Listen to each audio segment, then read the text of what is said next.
네, 아담한 공작소 오늘도 문을 열었습니다. 르도고요. 혜택. 빈치입니다. 반갑습니다. 반가워요. 좋아요. 안녕하세요. 저희 20번째 다뤄볼 작품은 양철북입니다. 명작. 양철북. 철북씨. 철북이 네.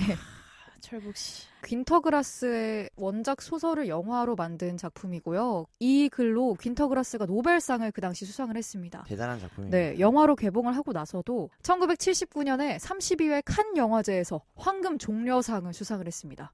와, 80년에는 52회 미국 아카데미 시상식에서 외국어 영화상을 수상을 했고요. 81년에는 LA 비평가 협회상에서도 외국어 영화상을 수상을 했습니다. 휩쓸었다. 근데 일단 종려상 받은 것 자체가 네. 엄청나다는 얘기인 것 같아요. 제가 추천했습니다. 잘하셨습니다. 진짜. 잘하셨고요. 어떻게 보셨어요? 되게 심오하잖아요, 내용이 어떻게 보면. 그렇지. 네. 그 2차 세계대전의 아픔과 그 네. 당시 소시민들의 삶, 그리고 유대인들이 어떻게 핍박을 받았는지부터 2차 세계대전을 아우르는 얘기를 하고 있는데 어떻게 보셨어요? 솔직 감상평. 너무 재밌게 봤습니다. 감명 깊게 봤어. 솔직히 재미보다는 감명이 조금 더 나도 깊었던 것 같아. 나는 재미는- 2시간 내내 재밌다가 마지막에 감명이 깊던데. 재밌는 잘 모르겠어요. 둘도 없었습니다. 재미 감명 둘도 집에 없었습니다. 가셔도 되겠습니다. 저 혼자 자겠습니다 다음 주에 여기서. 뵐게요. 다음 작품 때 뵙시다. 네. 자, 왜인지 말해봅니다. 네. 그러니까 잘하지 않는 소년이란 설정이 너무 신선했고 아, 그거 인정. 그 잘하지 않음으로 인해서 보여줄 수 있었던 서사들이 있어. 맞아. 키 작은 시선에서 어른의 사상과 생각으로 세상을 바라보는 것 굉장히 신선하다고 느꼈고 그렇게 바라봄으로써 2차 세계대전 앞서 르도가 얘기해준 것처럼 유대인 그리고 성차별 전쟁까지 다양한 이야기들을 다룰 수 있었다고 보고 그러한 계기로 이 소년이 고집스럽게도 내려놓지 못하는 그 한 가지 양철북이 이 영화의 끝까지 하나의 메타포로 작용을 하는 게 굉장히 인상 깊더라고. 그리고 처음 오프닝 씬도 도망가잖아. 그리고 할머니가 숨겨주잖아. 남자를. 난 그것도 너무 놀랐어 사실. 아, 첫 장면에? 나도. 좀 웃겼어. 아, 그러니까 나는 숨겨준 것까지는 오케이다. 근데 그 안에서 그 짧은 시간에 사랑을. 아이가 생겼죠? 난 대단해. 욕을 할 순 없지만 예? 이미 하셨는데. 아, 그런가요? 지난 방송에서. 아, 그런가요? 아니, 정말 네. 머리에 뭐가 들은 사람인지. 근데 그게 옛날 사람들의 어떻게 보면은 또 하나의 남성 우월주의 같은 거를 좀 표현하고 싶었던 게 아닌가. 그런 게 당연했던 시대를 보여주고 싶었나? 그래서 그 장면 이후에 그 장면 시장에서 할머니가 역시나 행상으로 거위를 할아버지는 먼저 팔죠. 도망가고 응. 거위를 파는 장면에서 벽돌을 넣어주는 씬이 있거든. 맞아요. 너무 인상 깊게 봤어. 그게 무슨 의미인지 저는 잘 아니 모르겠어요. 그 알을 따뜻하게 해주는 거지. 추운 겨울 그게 또 동유럽에서 돈을 주던데. 그렇지. 하나의 직업이요. 직업이니까. 그래서 나는 거기에 너무 포인트를 맞췄고 진짜 영화로 보면 사실 별거 아닌 장면일 수도 있는데 너무 나한테 크게 남더라고. 그래서 약 100년 전 혹은 100년 이상 전에 그런 직업이 있었구나. 그리고 이게 하나의 문화권에서 뭔가를 나타내는 특징이구나라는 생각이 들어서 이 영화가 정말 사실적 혹은 역사적으로 뭔가 의미가 있을 수 있겠다라는 생각이 제겐 그래서 굉장히 강렬한 영화였다. 그랬군요. 지금 또 말하니까 둘 다 기억이 나잖아. 네. 얘는 사실 그 첫 유튜브로 장면에 보면 이게 기억이 안 날 수 있어. 다 봤습니다. 봤어야 기억이 나지. 또. 나도 사실 첫 번째 그 스타트 장면들이 되게 신선하고 인상이 깊어가지고 뒤에는 무슨 장면이 나오고 내용이 전개가 될까라는 호기심이 생겼던 것 같아. 그래서 집중을 할 수 있지 않았나. 빈치는 완전 아닌가요? 나는 집에 가셔도 진짜 재미도 없었고 감명도 없었는데 그 이유가 너무 잘 만든 영화라 좀 재미가 더 없었던 것 같아. 그러니까 황금 종려상을 지금 그러니까 잘 만들어 재미가 없었다고요. 응? 영화가. 너무 잘 만들어서. 그러니까 그게 이 설명이 영화가 필요하다. 이 세계대전을 통해서 이제 파시즘에 대한 걸 다룬 거잖아요. 그 시대가. 근데 그 시대가 혼란스럽고 완전 기괴했던 시대라고 하는데 온전히 표현을 해서 정말 그 기괴함을 너무 잘 표현해서 저는 보기 좀 힘든 장면들도 좀 많았었고 비위가 상한 장면도 많았었고 그래서 좀 재미가 없었던 것 같아요. 오히려 너무 잘 표현해서. 이해를 하셨나요? 정말 솔직한 심정을 전해야지. 그 재미가 없었다고요. 아니? 네, 너무 잘 만든 재미가 없었다고. 저는 파시즘이라고 하면은 위에 있는 엘리트 집단들이 만들어서 대중을 전체주의. 선동한다는 의미가 더 강하잖아요. 근데 저는 이 파시즘을 작은 시민, 작은 가족 안에서도 파시즘이 존재하고 있다는 거를 영화에서 꼬집고 싶었던 게 아닌가 그런 생각을 오늘도 했습니다. 꼬집습니다. 아픕니다. 오늘은 좀 살짝 꼬집어 맨날 봅니다. 꼬집을 당합니다. 네. 그리고 여기서 가장 매력적인 주인공이죠. 오스카. 아, 네. 네. 오스카와 또 오스카가 항상 들고 다니는 양철북. 이게 굉장히 큰 의미를 가지고 있을 것 같은데. 하나의 정체성이라고 보기에는 너무나 고집스럽고 아, 맞아. 엄청. 본인의 부모가 죽음을 맞이하는 장면이나 음. 죽음 이후에도 전혀 아이는 감정적으로 동하지 못하고 양철북만 두드리고 다니더라고. 맞아. 사실 이게 과연 뭘까? 이 사회적인 공감 능력이 떨어지는 것을 가지고 감독이 뭘 얘기하고 싶었을까를 고민해봤는데 개인 영역에서의 공감이 아니라 사실 이렇게 사회에서 뭔가 괴짜의 영역에 분류되는 친구들을 나타내고 싶었던 게 아닐까. 다만 누구 특정 일인을 지명한 게 아니라 이 당시의 사회상이 우리 일반 시민 혹은 모두를 괴짜로 만들어버렸다는 것을 우회적으로 비판하고 싶었던 것 같아. 그러니까 2차 대전이라는 계기를 통해서 너무나도 많은 전쟁과 희생자들이 나오고 피해자들 양산이 됐을 거고 그치. 그런 것들에 대해서 누구 하나 과연 정상인이 있었을까라는 생각이 들더라고. 그런 의미에서 이 양철복을 두드리는 소년이야말로 오히려 뭔가 자기의 정체성을 잃지 않고 캐릭터를 놓지 않고 극을 끌고 가는 것으로 본다면 이 극에서 유일하게 정상인의 범주로 볼 수 있는 게 아닌가라는 생각도 해볼 수 있지 않을까? 오스카가? 오히려. 오히려 설정을 이상하다기보다는 다르게 함으로써 얘가 정상이라는 걸 더 이렇게 보여준다는 보여주고 싶었다. 건가? 왜냐하면 이제 이 당시의 상황이 실제 역사적으로 너무나 혼란스러운 시대였고 맞아. 인류 역사에서 가장 큰 전쟁이 오고 가던 때였으니까 그 시절을 생각한다면이라는 배경이 전제가 돼야겠지 내 이야기는. 단순히 이 영화 자체만 2시간을 늘어놓고 봤을 때는 당연히 오스카가 이상한 사람이겠지만 감독이 그런 의미를 담지 않았을까라는 생각. 빈치는? 비슷한 맥락인데 난 또? 좀 1차원적으로 생각을 하면 1차원이요? 달라요. 단면에 있어요 지금. 어쩌라고요? 어떤 네. 네, 1차원적으로. 생각하면 이런 얘기는 처음 들어봐. 뭔가를 평하는 사람이 아니 좀 고차원적으로라는 건 들어봤는데 1차원적으로는 얘기는 처음 들어봐. 들어보세요 일단. 들어봐. 들어보겠습니다. 이미 다 들은 것 같은데. 헤이! 귀를 열어보겠습니다. 오스카가 맨날 양철북이랑 또 고함을 지르잖아요. 계속. 맞아요. 지금 본인 같아요. 다 깨트리고 싶네 진짜. 오늘 힘드네. 오늘도 우리 르도가 웃으면 됩니다. 우리 르도의 행복을 바래요. 진짜 마이크를 여러분, 깨버리고 감사합니다. 싶습니다. 차분하게 얘기해 보십시오. 네, 뭐 혼란스러운 시기니까 오스카가 소리를 지를 때 장면이 항상 뭔가 억압받는 장면? 학교 가서도 소리를 질렀나? 아무튼 그러고 북을 뺏길 때 그쵸. 이렇게 오스카를 그 시대에 투영해서 억압당하는 그런 상황에서 뭔가 사회의 부조리를 약간 소리치는 듯한 이건 잘못됐다고 소리치는 목소리? 약간 그걸 대변했다고 생각이 들었어요. 정말 1차원적인. 네. 근데 맞잖아요. 비슷한 맥락이잖아요. 저는 뒤에 뭐가 더 나올 줄 알고. 사회의 부조리를 타파하는 도구였다. 1차원이고 짧게. 이렇게 간결한 거 요즘 좋습니다. 현대 씨 얼마 바쁜 시대인데. 그럼요. 집에 가셔도 됩니다. 잘했습니다 일단. 저도 비슷한 흐름인데 오스카가 3살의 외형을 가지고 계속 있지만 몸을 긁나요 이렇게. 씻고 내가 뭘 하려는 게 아니에요. 이렇게 얘기하는데 오스카가 저 긁고 꼬집어요. 또 꼬집어서 그래. 꼬집고 아니 미안합니다. 네. 걔네 취향을 저 제가 또 긁어요. 존중하네. 진짜 목소리만 듣는 사람들은 얼마나 나를 긁는 맨날 어디를 긁는 얼마나 긁느냐라고 맨날 긁는다고 하면 자, 얼마나 긁느냐라고 생각을 하겠어. 여러분 지금 발바닥이었습니다.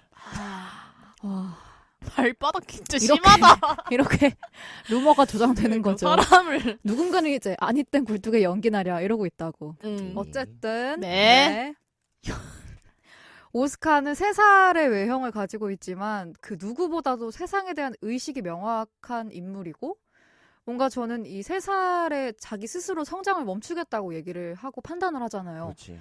그게 어른들의 어떤 이중적인 잣대 때 그 혼란스러운 상황에서 사람들이 이중적인 잣대 경고장을 던지고 혐오감을 느끼라고 하는 작가의 의도가 아니었을까 이런 오. 생각을 했고 동시에 이 작가님이요 퀸터그라스 작가님이 그 나치 복무실 맞아. 에서 일을 하신 적이 있대요. 그래서 이 죄책감과 자기가 일했던 기억으로부터 도피하는 심정을 이 작품에 담고 싶었고 그리고 어떻게 또 다른 면에서 보면은 오스카가 북을 뺏기려 하면 괴성을 지르고 실제로 부모님 일에 참견을 그렇게 하진 않아요. 그냥 부모님의 행동을 보고 어른들의 행동을 보고 북만 치고 있을 뿐. 근데 그 북 소리가 멀리서 지켜보는 관찰자 즉 그 2차 세계대전 때 우리는 전쟁에 개입하지 않고 중립국? 중립국으로 보겠다라는 국가들에게도 너희도 잘못이 있다. 어쨌든 너희도 방관한 죄. 방관한 죄가 있는 거다라고 경고를 날리는 메시지가 아니었을까 이런 생각을 했습니다. 셋 다 해석이 너무 다르네. 그니까 재밌네. 빈치의 1차원적인 해석 마음에 들었어요. 앞으로 저는 그녀를 1차원이라고 소리다. 부르겠습니다. 단면이라고 부르겠습니다. 단면. 아주 깔끔한 해석 들려드리겠습니다. 그리고 오스카뿐만이 아니라 굉장히 많은 메타포가 영화에서 등장을 하는데 그게 또 아까 혜택이 처음에 말했던 것처럼 장치가 굉장히 많아요. 영화 안에. 이런 거에 대해서 인상 깊게 보신 부분이 있어요? 극 중반을 넘어서서 어머니가 죽고 난 이후 아그네스. 아그네스가 임신을 한 채로 돌연 죽음을 맞아요. 선택하고 그리고 베브리 공연단에 들어가요. 군악대라고 하죠. 혹은 군악대라는 표현보다는 서커스를 한다고 해야 될까? 저도 서커스 기행을 보여준다. 네, 맞아요. 근데 그것도 역시 이제 군의 사기 진작을 위해서 군에서 조직해서 움직이는 부대니까 되게 대접받잖아요. 그렇지. 그것이야말로 정말 지금이야 영상이 보편화돼 있지만 그걸 실제로 봤을 때는 얼마나 신기하겠어. 맞아. 그 100년 전에. 그래서 그 역할로 들어가서 자신과 같은 성장기 혹은 성장이 멈춘 사람들과 이 공연의 팀을 이뤄서 군부대를 위문하는 장면들이 나오는데 그 중에서도 또 사랑에 빠지잖아. 맞아. 그 세계적인 최면술사라고 하는 로스비타. 사실 좀 거긴 좀 연식이 돼 보이셨는데. 미안합니다. 아니, 그러니까 내 서정적인 이 감성이 깨지더라고. 그 부분에서 그랬는데 로스비타랑 사랑에 빠지는 데 있어서 너무 몰입이 안 되더라고. 그 비주얼에. 나 너무 갑작스러웠어. 그래서 그 세계적인 최면술사와 사랑에 빠지는 장면 혹은 베브라 공연단에 들어가는 데 있어서 오퍼 받거나 그 단장과 함께 이야기 나눴던 씬들이 여러 개 나오잖아. 맞아. 그게 난 굉장히 임팩이 있었다고 생각하고 그러니까 너가 이렇게 키가 작고 성장이 멈췄음에도 불구하고 너는 유명한 아이고 이미 네가 우리 군부대 혹은 이 군악대에 들어와서 너가 분명히 할 수 있는 역할이 있을 거야라는 사회적인 쓸모로 얘기하는데 그 시기여서 좋았던 것 같고 지금이었다면 유튜브를 한다고 해도 놀림받았지 않았을까라는 생각이 들더라고. 그래서 아까 우리가 방송 처음에도 얘기했던 아낙네들의 치마 사이에 벽돌 넣어서 그 따뜻함을 온길 유지해주는 직업이 있었던 것처럼 그 당시에도 소리를 질러서 잔을 깨고 유리를 깨는 것과 함께 키가 작은 것까지 특수한 능력을 가진 것처럼 보이는 게 이 시대적으로 누군간 장애인이라고 부를 수 있지만 혹은 저 친구는 뭔가 모자란 친구가 아니야 라고 말할 수 있는데 그게 아니었다는 데서 나는 이 감독이 좀 조명하고 싶지 않았을까. 그 부분을 그렇군요. 그러니까 굳이 그 오스카만 등장시킨 게 아니었기 때문에 분명히 거기에 포인트가 있을 거라 생각했고 그 동료들을 출연시킴으로써 감독이 이야기하고 싶었던 바에 대해서 생각을 해보니까 그런 식의 접근이 있었을 것 같다. 맞아. 그 위대한 쇼맨에서는 프릭쇼라고 해가지고 그렇지. 그 당시 비정상이라고 불렸던 자들을 앞에 내세우는 게 목적이었는데 그렇게 여기서는 모아드렸지. 대우를 받고 대접을 받고 같은 전시였기 팀으로서, 때문인 것 같아. 그리고 그게 특수한 군대라는 상황 때문에 더. 맞아. 또 결속력을 다지는데 굉장히 좋은 역할을 하는 게 아니었나. 지금의 말로 표현하면 위문공연 같은. 그치. 위문 공연. 저는 기억에 남는 게 많지는 않지만 그럼요. 굳이 뭐 생각을 해보자면 1차원적으로 접근 부탁드립니다. 그럼요. 1차원 계속 넘긴 거 본 거 아니에요? 네, 접근을 하자면 1차원적으로 1차원 전문가. 네. 등장인물들이 다 죽었다는 게 좀 슬펐고요. 근데 이게 다 뜻하는 바가 있더라고요. 정말요? 죽음에? 또 네. 나무 위키를 열심히 찾아보시네요. 나무위키 아니고 블로그 열심히 찾아봤습니다. 좋습니다. 정정 부탁드릴게요. 네. 해석이 좀 어려워서 전 다 찾아봤어요. 네. 해석을. 성실합니다. 그럼요. 제일 성실할걸요? 그러니까 영화를 리뷰해야 되는데 블로그를 리뷰하신다. 예.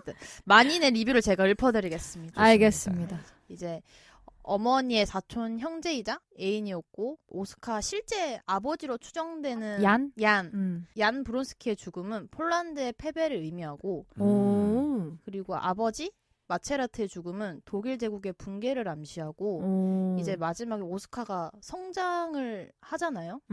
그거는 이제 2차 세계 대전 후에 독일 시민 사회의 정신적 성장에 대한 작가의 기대를 암시하는 거래요. 등장인물마다 뭔가 나라를 투영시켜서 그 시대를 표현하고자 했던 것 같아요, 작가가.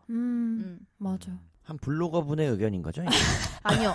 그러니까 작가가 모든 블로거분들의 제가 예? 다 합쳤어요, 그거를. 본인은 어떻게 생각해요? 본인은? 저는 재미가 없었습니다. 아니 지금 이 의견 여보세요. 지금 본인이 말한 거에 대해서 어떻게 생각하냐? 제가 말한 거에 대해서요? 그렇지. 동의가 되니까.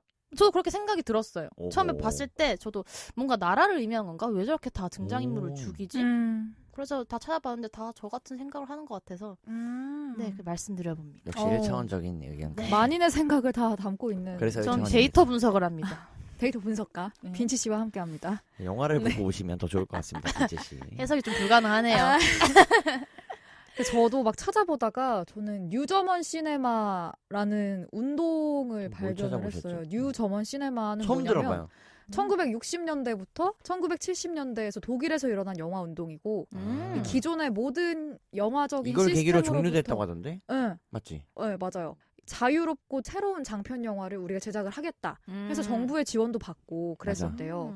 그래서 이때 만들어진 영화들이 정치적, 사회적, 또 경제적으로 비판이 엄청나게 두드러지는 또 하나의 그 당대의 오. 실험성 있는 영화 제작이었다고 하고 대단한 거야. 이 폴커 슐렌도르프랑 이분의 영화 양철북이 이 뉴 저먼 시네마 운동의 대표작, 대표 인물로 꼽힌다고 합니다. 그래서 영화 기법도 그 뉴 저먼 시네마의 소격 효과라는 게 있는데 이게 뭐냐면 작중인물과 뭐죠? 사건이랑 거리를 유지를 하는 거예요. 촬영 자체를. 그래서 우리가 영화를 볼 때도 오스카도 보이고 오스카가 바라보는 어떤 사건도 보이고 뭔가 완전히 몰입해서 보는 게 아니라 우리도 약간 좀 거리를 두고 관찰자로 영화를 봤잖아요. 이게 감독의 의도 그래서 관객으로 하여금 인물과 사건을 조금 비판적으로 바라볼 수 있도록 그렇게 유도를 한 촬영 기법이래요. 그래서 이게 뭐냐면 오스카에게 일어날 사건들에게도 조금 서사적인 부분을 추가를 한 거고 또 어른과 아이 사이에 있는 인물을 또 설정을 함으로써 조금 더 관객들이 비판적으로 꼬집어 볼 수 있게끔 또 꼬집지만 비판겠네. 비판적으로 볼 수 있게끔 네. 그리고 카메라 앵글도 마찬가지로 오스카의 눈에 맞춰서 독특한 방식으로 그렇지. 촬영을 했다고 합니다. 그거 제가 처음에 얘기한 부분입니다. 네. 아이의 시선으로. 네. 예. 그래서 네. 앵글 자체를 그렇게 맞췄다는 것도 나는 되게 인상이 깊었었던 것 같아. 그래서 이 뉴저먼 시네마 운동이 되게 그거 안 맞춘 거 같아. 좋은 개념인 것 같아서 네. 찾아봤습니다. 유익하네요, 완전. 그렇죠? 네. 저는 한 고차원적이었습니다. 아니요, 2차원적이네요. 저 3차원으로 가겠습니다. 1차원이 저 최고지. 물구나무 서기하고 이야기하겠습니다. 하시죠, 지금. 하시죠. 전 할 때까지 아무 말도 하지 안 않겠습니다. 듣겠습니다. 여러분 드디어 제게 마이크가 넘어왔습니다.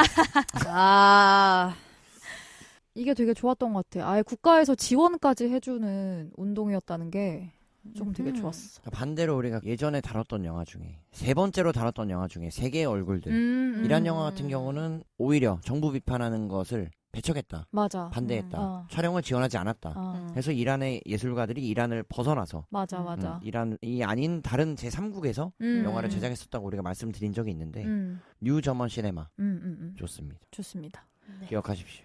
그리고 만약에 우리도 성장을 멈추는 걸 예? 우리가 선택할 수 있다면 저는 줄어들고 있습니다. 뭐래? 줄어들고 계시대.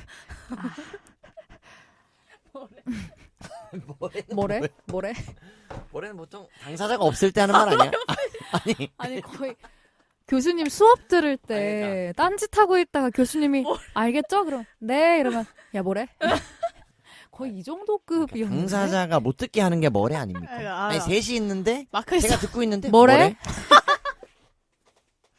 죄송한데 요즘 병풍한테도 그렇게 안 합니다. 사과하시죠. 도라르방 놓고도 그렇게 욕 안 해요. 죄송합니다. 이쪽 우리가. 귀를 막고 있어가지고 죄송합니다. 이 코큰 녀석아 이렇게 하지 않습니다. 우리가 도라르방에게도 쏘리. 예. 뭐래? 죄송합니다. 뭔가 오스카처럼 특별한 능력을 지녀서 성장을 멈출 수가 있다면 안 멈춥니다. 멈춤을 택할 것인지 아니면 아직 빈치는 잘하고 있을 수도 있어요. 네. 그렇지 않을까? 키가 그렇지. 그럴 수 있지. 아닌가요? 멈췄죠. 여기까지입니다. 크고 싶습니다. 크고 싶습니다. 뭔가 성장하고 외적 싶습니다. 성장을 멈출 수 있다면 네. 멈추고 싶은지 아니라면 또 그 이유는 뭔지. 안 되지. 뭐가? 성장을 멈추면 안 되죠. 네. 그러니까 오스카처럼 외모를 유지할 수 있다는 거지. 젊음을. 평생 젊을 수 지금? 있다는 거야. 그러니까 물론 나이는 먹겠지만 20살? 저한 23. 얘네가 왜 이런 얘기를 하냐면 둘 다 그 나이가 아니기 때문입니다. 너무 많이 지났어요 그 나이가. 딱 4년씩 지났네 둘 다. 난 지금 딱 웃었으면 좋겠다. 그러네요. 벌써 4년이 지났네요. 여기 20대 초반은 없습니다. 자 30대 중후반인 제가 말씀드립니다. 에이 중반도 아니죠. 자, 뭐 명백한 후반이죠. 그러니까. 자, 부록에 가까운 제가 말씀드립니다. 이러면 속이 시원하냐 이 녀석들아라고 얘기해보면서 저는 멈추고 싶지 않습니다. 왜요? 이미 멈추기엔 노화가 많이 진행됐어요. 일리 있다. 그러면 예? 나이를 똑같이 고를 수 있다고 해봅시다. 일리 있어. 나이를 고를 수 고를 수 있다고 있다면. 저 해봅시다. 돌아갈 수는 없다는 전제로 전 내년을 선택하겠습니다. 내년? 내년? 네. 앞자리가 바뀌기 전. 아 내년에 멈추겠다. 예. 그것도 나름 괜찮은 것 같아. 시간을 성장을 멈추는 게 아니고 제 생명을 생명을 멈춘다. 갑자기 생명까지 빠이해야 넘어간다고? 생명까지 멈추면 여러분. 큰일 아니야. 삶은 소중합니다, 여러분. 아 그럼요. 네. 네. 올 연말 따뜻하게 보내시고 사랑하는 사람들과 함께. 따시게. 사랑하는 사람들이 당장 옆에 없으시면 저희에게 오세요. 예. 진짜 오기 싫겠다. 긁는애 1차원적이네 부록에 가까우네. 그럼 누가 램씨는 오겠어요? 램씨는 오실 거야. Where? 이러면서 저희가 진짜 팬미팅을 웃겨. 준비하고 있습니다. 아 정말 저도 모르는 예. 팬미팅을. 처음 듣네요. 혼자 준비하고 계셨나 보다. 지금 얘기해 봅니다. 팬미팅. 좋죠. 언제든 오십시오. 팬미팅 네. 팬미팅. 소주 한 잔 할 수 있게. 우리밖에 너무 없겠구만. 아니 긁는애. 맨날 기억 없는 진짜 영화의 딥한 이야기 하려면 한 잔 걸치고. 아 그럼요. 맞아. 네. 예술에는 예술에 담배와 술이 빠질 수 예? 없다 그러잖아요. 여기 소주를 채워야 돼. 여기 담배 찾는 친구가 있어서 저는 빠지겠습니다. 저는 금연자입니다. 금연자요? 아니야. 비흡연자. 비흡연자예요. 나 요새 이래. 나 약간 말 씌웠나 봐. 혼자 말이 이렇게 안 나와. 왜 이렇게 혼자 스스로 셀프로 그래. 금연자요? 잘 며칠 알겠어. 되셨나요? 비흡연자입니다. 오. 단 한 번도 인생에? 하품도 옆에 보는 사람이 없을 때, 안 보고 있을 하더라도 때. 입을 가리지. 그럼요, 그냥. 입을 가리잖아 나는 여기. 마이크를 먹으려는 줄 알았어 지금. 배가 고파서. 그래서 마이크 앞에서 입이 커지더라고. 하품이 나오는 거 아니, 너가 그랬어요 지금. 긁는 애, 면전에 대고 하품하는 애. 뭐래? 부록에 뭐래라고 가까운 애. 하르네. 아, 진짜 웃기다. 미안합니다. 자, 저희 다시 고품격 영화 영화 방송으로 품격 돌아가 있게. 보겠습니다. 1차원 방송. 네. 예. 저는 예? 아니 그냥 뭐가 저는 그러니까 성장이 멈출 수 있다면 아니 편집점을 잘 잡는데 너무 편집만 잡아. 그러니까 뭔지 이 연결고리를 잡아줘야죠. 그럼. 성장이 멈출 수 있다면 내가 저는- 선택을 할 수 있다면 저는 아까 말한 23. 네 23. 왜 23이지? 1차원적으로 그때가 제일 예뻤어요. 너무 타당한 이유야. 너무 타당한 이유야 진짜. 그때 피부도 제일 좋았고요. 아니 뭐 객관적으로 증거나 이런 뭐가 있나요? 인기 23살? 많았습니다. 예? 인기 많았습니다 그때. 그렇게 생각할 수도 있죠. 야 너가 더 나쁜 사람이야. 이거는 대놓고 매기는 거야 그냥. 매기는 게 뭐 사람마다 생각이 다르니까. 맥이라고 너무 떠먹여 줬잖아요. 지금. 숟가락 제공자가 펴서 기다리고 나야? 있지 않았습니까? 지금? 오늘의 먹잇감. 23에 멈춰서 그냥 그걸 즐기고 싶어. 그 인기 많았던 아니 걸. 즐기는 게 그럴 아니라 수 있지. 그것도 무슨 물론 소리야. 있지만 인기를 늘리러 가고 싶다. 좀 정신적으로만 한 사람의 인기로 많이 부족한가요 지금? 충분하죠. 이런 질문 해볼 수 있지. 20살. 충분합니다. 전 춘삼이로 충분합니다. 이미 지금 늦었는데. 순간 말을 더듬은. 23살로 가면 너도 봤는데요? 그러니까 멈출 수 있다면 외형적인 노화는 멈추고 싶은 것 같아. 근데 정신적으로 좀 똑똑해지는 그런 거는 어렵습니다. 철은 늦게 들고 싶지만 똑똑한 사람이 되고 싶긴 해요. 너무 밸런스가 안 맞다. 맞아. 세 근데 살에 멈추는 영화에서도 오스카도 음. 외형만 멈춘 거지만 집단에 적응을 아예 못 하잖아. 그래서 외형이 멈추면 근데 결국에는 나이에 맞게 생활하는 것도 불가능해지지 않을까 하는 생각도 조금 있어. 그렇지. 그 군악대 단장님도 60에 가깝잖아. 깜짝 놀랐어. 35세? 아, 저를 너무 젊게 봐주는군요. 뭐 로봇 이러면서. 아니야? 젊게 봐주는군요. 또 참 예. 그랬죠. 좋은 영화입니다. 네. 네. 명장면을 꼽으라면 혜택은 아까 그 벽돌 장면? 예. 정말 별거 아닌 것 같은데 저는 괜히 그 장면이 너무 오래 기억에 남을 것 같아서 사소한데 오래 기억에 남는. 그렇지. 그런 게 영화의 매력이 아닐까. 맞아. 아. 빈치는? 나 왈츠 장면. 아, 왈츠. 왈츠 유일하게 하면서 봤던 장면인 것 같아. 유일하게 예고편에 그 장면만 나오나요? 들켰네요. 그것만 두드링하면 오지게 나오더라고. 두드리는 것만 나오는데 어떡하면 좋아. 좋습니다. 내 이미지 어떡해. 나는 베브라 공연단? 베브라 공연단이 열차인가요? 차 위에서 피크닉을 즐기는 아 있어. 그 장면이 조금 기억에 남는. 동물농장 같았나요? 산중 호걸이랑 아니야. 호랑님의 생신날이 산중 돼요. 약간 그런 동물들이 다 유아틱한 느낌이 있었잖아. 선물을 다 들고 온 건가요? 아닌가요? 그러니까 전쟁 2차 세계대전이라는 엄청 참담한 현실 속에서 그들의 그 피크닉은 너무 평화롭고 아름다워 오히려 보였어요. 즐거웠어. 정말 고통과 스트레스 이런 안 좋은 것들이 다 빠진 기쁨과 행복, 안도감만 가득한 피크닉 장면인 것 같아서 지금이 스트레스입니다. 스트레스 만성이죠. 그래서 감독이 그 장면을 통해서 2차 세계대전이라는 암흑의 그거를 더 대비하고 싶었던 게 아닌가 해가지고 그 장면이 제일 기억에 남았어요. 부모님께 추천합니까? 안 합니까? 일단 소리 지를 때 끕니다. 집 먹고. 일단 저희 부모님 사투리 안 쓰시는데 계속 사투리. 맞아. 자, 너무 소리 질러서 빽빽거릴 때 일단 꺼요. 맞아. 예. 아우 시끄러. 초인종도 요즘 누르지 말라고 하는데. 예. 어떻게 그렇게 소리 질러서는 저는 벨트 안 됩니다. 해보셨어요? 저는 그런 거 안 하는 스타일입니다. 저도 안 해봤습니다. 예. 전 해봤습니다. 혼나야 됩니다. 저희 집 했습니다. 그것도 벨트잖아요. 벨트를 자기 집에 했다는 얘기는 난 처음 들어봤어. 얘도 양철북이에요. 얘도 오스카. 제정신이 아니에요. 띵동띵동. 배 누르고 튀는 애, 모래하는 하품하는 애, 머래하는 발바닥 애. 끓는 애. 진짜인 줄 알아요. 충격적이에요. 저는 사실. 발바닥 가려울 수도 긁는 게요? 있죠, 뭐. 발바닥은 가려울 수 있어. 부끄러운 게 발바닥 아니야. 긁은 적 없으세요? 저는 없습니다. 이렇게 또 거짓말을 합니다. 난 진짜 긁은 적 없어. 전 발바닥에 자주 긁습니다, 여러분. 네. 시원합니다. 네.